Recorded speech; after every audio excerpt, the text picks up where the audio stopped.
It's official. Small business owner Jen Gibson is running once again for South Carolina House District 99, which cover parts of Mount Pleasant, Daniel Island, and Hanahan. I speak exclusively with Jen for the special edition of Quintin's Close-Ups. And if you haven't already, subscribe to my YouTube channel and download my free Quintin's Close-Ups app in your Apple or Google Play stores. Jen Gibson, welcome back to Quintin's Close-Ups. Thank you. I don't feel like I'd be on the campaign trail if I weren't sitting here chatting with you. As a matter of fact, as you talk about the campaign trail, you're coming to Quintin's Close-Ups with some breaking news. Yes, I am. So I'm very excited to announce that I will be running for South Carolina House District 99. Why Jen Gibson? Why again? Because obviously you ran 2 years ago. I did, and I feel like the message that we had really resonated with voters. We need smarter government, and unfortunately what we saw with Representative Merrill and with our current representative, that too often folks are using this House seat as a way to enrich their career, or it's a stepping stone in their political career, and we need servant leadership, and that's what I know the community and I can work together and create that. Create that. I'm going to ask you some hardball questions. All right. And it's mainly coming from a lot of issues that you discussed during your 2018 campaign: healthcare, education, infrastructure, obviously community safety. Let me take you to education. Okay. You said this on your website in 2018. You said this quote: obviously you want to implement intervention programs for at-risk children under the age of 5 to prepare them for school and help break the cycle of poverty. If you were in the state's house right now, how much would that cost Charleston and Berkeley counties right now in your mind? Well, since it's not a specific program, it doesn't have a cost. We would have to decide what that program would look like. Okay. It's a starting point. We know that the first 1,000 days of a child's life are the most important. And so we don't spend enough time talking about 0 to 5-year-olds. Too often by the time they start kindergarten, they're already so far behind that there really isn't a chance to catch up. And so it would make sense to spend some money, and we will have to determine how much that would be, but it makes sense to spend some money in advance to save money later. And that's smarter government. Okay, and you also said this too: reduce in-school, out-of-school suspension, and in-school arrest rates by expanding the successful positive behavioral interventions and supports and restorative justice programs. What are those rates in House District 99? So they're low. They're very low. Because South Carolina District 99 has really great schools: Philip Simmons High School, Hanahan High School, and so it's not a huge problem. But too often, people think that it's somebody else's problem. But the reality is, if one of our students is failing, it impacts every single student in the state in terms of not having enough resources, driving teachers out of South Carolina. We really have to take a very holistic approach when we talk about education. This idea that it's not my backyard, it's not my school, hasn't gotten us very far. And I know that we care about each other and care about our neighbors, and we want to make the school system strong for every student. It's best for all of South Carolina to do it that way. You talk about teachers and students. You also said that you want to evaluate teachers and students with a broader range of assessment tools than just the standardized tests, obviously. What tools would you propose right now if you could? I want to give that back to teachers. So teachers know best how to assess their students, and there are way too many standardized tests that we force our students to take for measures that only benefit bean counters. They only benefit, that they exist to decide who gets what funding and things like that. It doesn't really help teachers in the classroom assess where a student is at and what they need. So I want to remove most of the standardized testing and allow teachers and principals to assess their students. Assess their students. You also said that you want to raise teacher salaries to be competitive. What is the typical teacher salary in House District 99? Well, it's Berkeley County and Charleston County, and so it varies on what experience the teacher had coming in, their education. We know in South Carolina that teachers do not make enough. We also know that they do not have the autonomy that they need in their classrooms. So it's a combination of paying them a livable wage. One of my very good friends, the chair of the Berkeley County Democratic Party, is a teacher. And she works on the weekends because she doesn't make enough with her teacher's salary. This is a woman that's been teaching for, I think, 20 years and has a master's. And she doesn't make enough to make ends meet. And that's what we need to raise. We need it to be a livable wage so a person can live just a modest lifestyle, and that's not asking too much for our teachers. And it may vary depending on which district someone's in. It costs more to live in Charleston than it does to live in a place like maybe say Bamberg, and that is a legitimate discussion to have about making sure that the salaries are commensurate, but also making sure that teachers have the tools they need to be effective teachers. They need more time in their schedule for planning and professional development. They need more autonomy in their classrooms. Money isn't the only reason teachers are dissatisfied in South Carolina. Let me turn to the economy. You said the government officials and their economic development partners have done a great job attracting businesses to South Carolina. But then, how many businesses are there right now in House District 99? Well, you don't want to think so much about the business located, it's the people that work there. So we have tremendous representation with Boeing, with Volvo, with Bosch, Right. Blackbaud, Right. Benefit Focus. And the software companies are actually located in the district. The port is adjacent to the district, and the lines run through it. And so that's the thing, South Carolina is very connected. And so to just think about it from a standpoint of businesses that are located in District 99, it's really about the people that are in 99. And they're all impacted by the tremendous growth that we've seen in Charleston County and now in Berkeley County. You also said this too, cool. It's now time to invest in our people so our economy works for all of us. What's an economy for all of us when you think of House District 99? So unemployment is at a record low rate, which is great. The problem is that some people aren't making enough to pay their rent and buy food. Some small business owners, especially on Daniel Island, cannot get people to come to work. And so we have this thriving, booming economy. We have Boeing, we have Volvo here, and we have a disconnect because they don't have enough employees. Small business owners don't have enough people that can come in and work in their small businesses, and it's broken. I mean, right now, all those puzzle pieces should be coming together because the economy is thriving, but yet we have a lot of people that are still hungry, and we have a lot of businesses that can't grow because they don't have a workforce. That shouldn't be happening. That brings me to my next question. Public transportation. What is the state of that, particularly in House District 99? So there's very little public transportation in House District 99, but there's the opportunity for some really innovative solutions. So one thing that we've seen is the water taxi that connects Daniel Island and downtown. And so all those folks that work at MUSC and the businesses downtown, they're able to use that, and that's that many more cars off the road. And the biggest problem with public transportation is that it has to be consistent and reliable. And we don't have that. And so I think a lot of folks in Daniel Island, they just think, oh, I have a car, it's okay. But the reality is the traffic just keeps getting worse and worse. We sit in more and more traffic. It's very expensive and takes a lot of time to widen roads. Public transportation is going to have to be part of the solution in Charleston and Berkeley County as we continue to grow. Would you be in favor of widening 526 on that side of town? So widening 526 is a Band-Aid. It will help, there's no doubt about it, but it will not solve the problem. It just makes a larger parking lot sometimes. What I think we need to be talking about is major new thoroughfares. We need to be talking about, is it appropriate to put a bridge connecting North Mount Pleasant, Canehoy area up above Hanahan so that we can bypass that.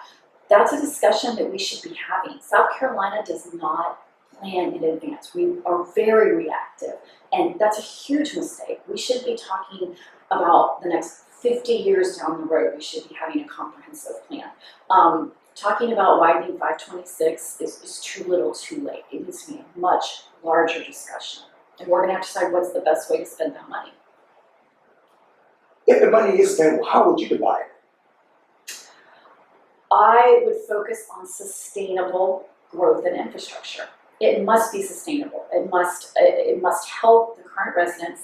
It must not displace current residents, and it must support business growth. So, for example, we need to address the trucks on 526. The port is absolutely integral to our economy. We must have it. Those trucks need to be able to come out of the Charleston port area. However, those trucks make 526 unsafe, and so any discussion we need to be having about why, it shouldn't just be about widening, it's about how do we get more people to use high occupancy vehicle sharing? How do we get those trucks in a space that allows them to move efficiently but is safe for the smaller vehicles on the road? Those are the kind of complex discussions we should be having. And let me get back to public transportation. Where is your confidence level in Carter? Mike Seekings has done a great job, really changing the way we think about it.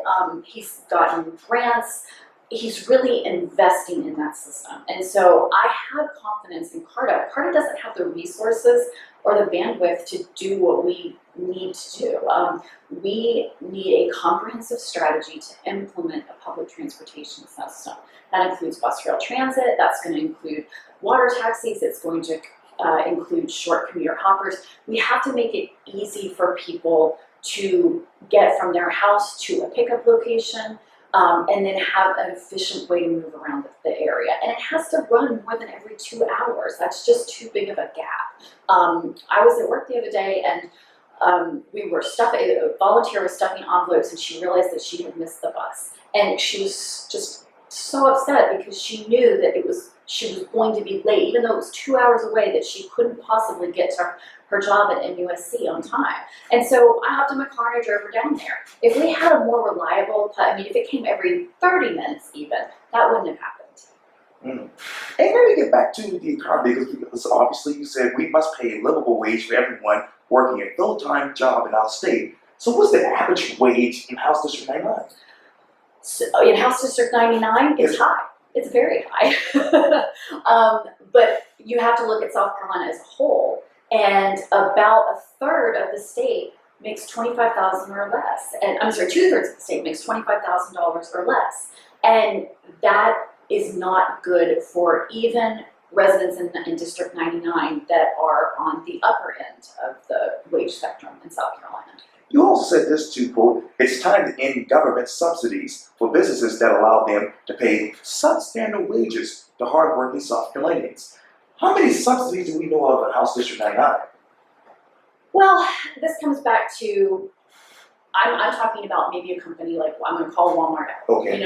Walmart pays their folks minimum wage, they churn through employees. Some of them have great long-term jobs, but they are dependent on short-term, low-wage staff to get through the busy times, especially during the holidays. And I guarantee you that every single person in District 99 shops at some of these big box stores that are taking advantage of low minimum wages and tax credits to pay their employees less.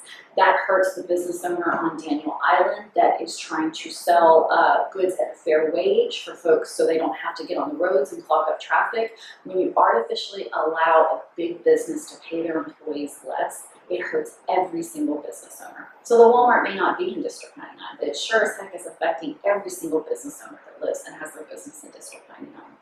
Let me turn over to Medicaid. You said obviously you want to work with the governor on that. I do. And I know that we can work with the governor to expand Medicaid in South Carolina. At the end of the day, the folks that were in leadership in South Carolina did not want the ACA to be successful, as many states did.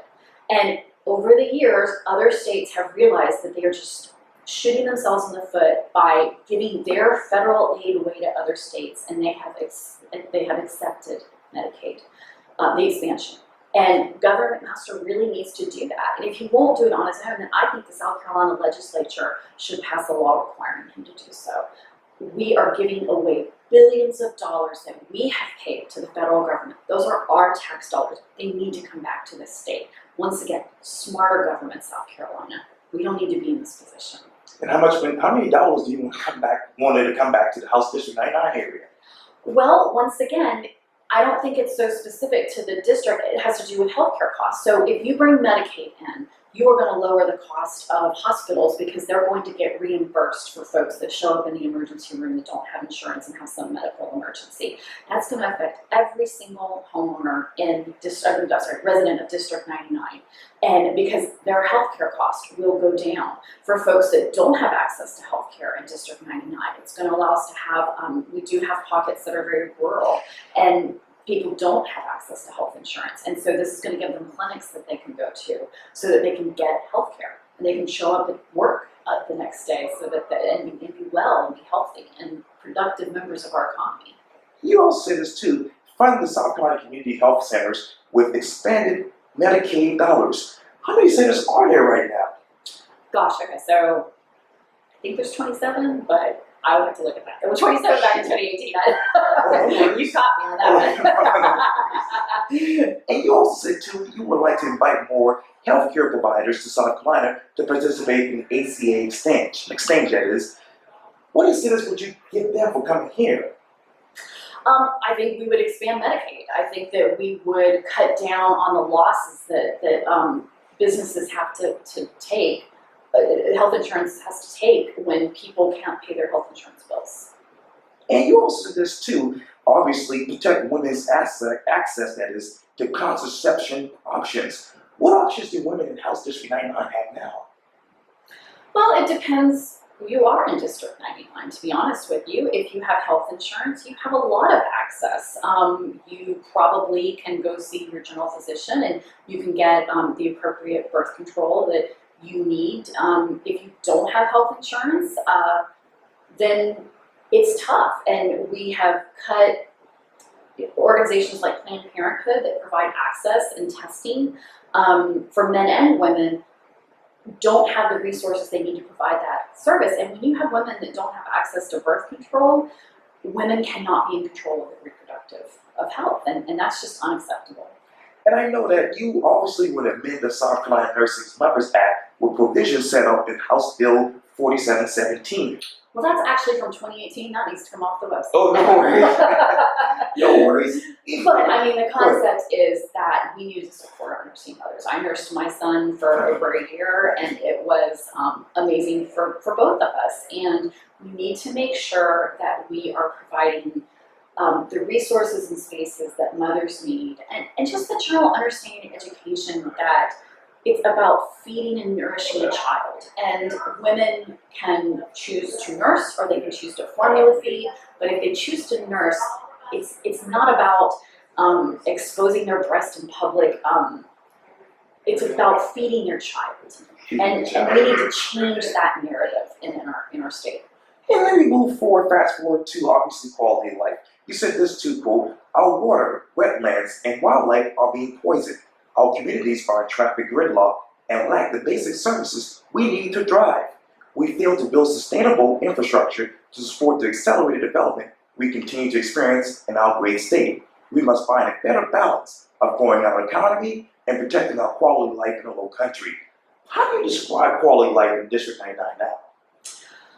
Well, I think quality of life is not sitting in traffic for an hour to move 10 miles down the road. I mean, to me, that is a very basic problem I think anyone who lives in the district has done on a regular basis.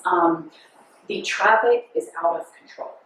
We do not build sustainable roads, and we're paying for that now.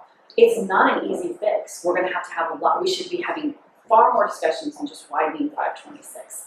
We need a comprehensive plan over the next 50 years to support growth in an area that is in the top 10 in the country. We're not doing enough. We need to invest in our roads, and we need to invest in the infrastructure. People die because these roads are so poor. There's accidents every day. It's not safe. Bridges are going bad, either whether it's a small bridge connecting Daniel Island to the main area, or if it's a major bridge connecting Mount Pleasant to Daniel Island and King Hoy. And that is unacceptable for our residents, for students trying to get to school, for companies trying to run businesses. If we don't fix that, it hurts our economy. And so it's costing us more in lost revenue than it would to fix the problem. And so that's why when I see $50 checks being mailed back from the state legislature, when that money could have applied towards a real fix that would have had a real impact on business owners and residents, it's very frustrating. That is not a smart use of our money. $700,000 in postage just to mail it out. That's not what I paid my taxes for. I know we're going backwards, but the gas tax. When you look back at that to right now, what still plays in your mind about that? Well, we should have done it sooner. We weren't collecting enough tax revenue to take care of our roads. We're going to have to pay the piper for that. We're doing it now, and we're already beginning to see how much better it is. I know I live off of Clements Ferry Road, and that's been nothing short of a miracle, the change of having that road now widened and in good repair. And it won't last long though, because we have many developments coming up along there and much more industry, and we've got 41 coming through as well. So it's great, but it's obsolete already, and so we need to be talking about how to what do we need to do to handle the next problem. We've got folks in Berkeley County that have grass that's growing 8 and 9 feet. They can't even see to make a safe left or right turn, and that is unacceptable. So the gas tax, it should have been done years ago. We were not properly funding our roads, and we're going to have to make up for that. And I want to ask you some more follow-up questions. I think we're at 29 minutes here. Oh goodness! I got Time flies if you're having fun. Right. And I don't want to bore people with a long interview. But you talked obviously about development. Okay, for those developers, what incentives do you hope they will bring to District 99 for the average person? Oh, without a doubt, they need to bring in affordable housing solutions so that we have people to fuel the businesses in our district. Right now, it is too difficult for folks to get to these small businesses and work jobs that aren't going to pay super high wages, but can pay a livable wage. And we need to make sure, whether it's just including smaller units closer, to public and having public transportation, that's an option. You can get really creative and deed property so it can have a lower mortgage rate that folks can qualify for. Maybe that'd be a great way to get teachers and fire officials and police officers, into some really great communities at lower rates. And so those are some of the creative solutions that we can use to bring affordable housing so that we don't compromise the integrity of our neighborhoods, but so that we do have, a diverse population, socioeconomic population, to fill all the needs of our economy in District 99. District 99. This might be a silly question, Silly question. I'll ask. Is it attainable housing? Is it affordable housing or workforce housing in mind? In a lot of ways, they're all the same thing. I mean, they are different than the status quo. Okay. So, attainable housing is different than affordable housing. And you're going to need a combination of all that. We've got to get more creative. I think for so often people think affordable housing just means lines of apartments that are, subsidized rent that private landlords own, and they become an eyesore and they're not safe for the people that live in them. And that's not what affordable housing is. And I talk to so many people that think that that's the only thing that's the option when they hear that. And we can look to large cities like New York and Boston. They've done some really creative things with developers to make sure that there is a variety of housing for a variety of folks. Because affordable housing isn't just for the person that makes minimum wage. It might be for the teacher that's making $35,000 a year and needs to live close to her school. She needs help, or he needs help, perhaps buying a home in a community close to the school. And so that's something that developers can think about and plan for. They can also do a better job of providing space for fire departments and police headquarters. All of those things need to be, developers cannot just come in and build the homes and say, okay, the community can take care of all these services. It needs to be thoughtful, it needs to be planned. Developers need to have more of a social conscience so that what they've created for the residents that buy into their development are left with something that's sustainable. If you were in the state's house right now, obviously on the House Representative side, and it's pre-file bill time, what would you pre-file right now in the House? Oh, that's a good question. Without a doubt, I would file something that would not allow the state of South Carolina to privatize our public schools. Jen Gibson, thank you so much for your time, and I hope to have you back in late January so we can continue all of this. I want to ask some follow-up questions. So good to see you. Likewise. Great. Yeah, thank you for coming on Quintin School Subs again. Thank you for having me. Oh, you're welcome. Yeah, anytime. Awesome. Yes, ma'am.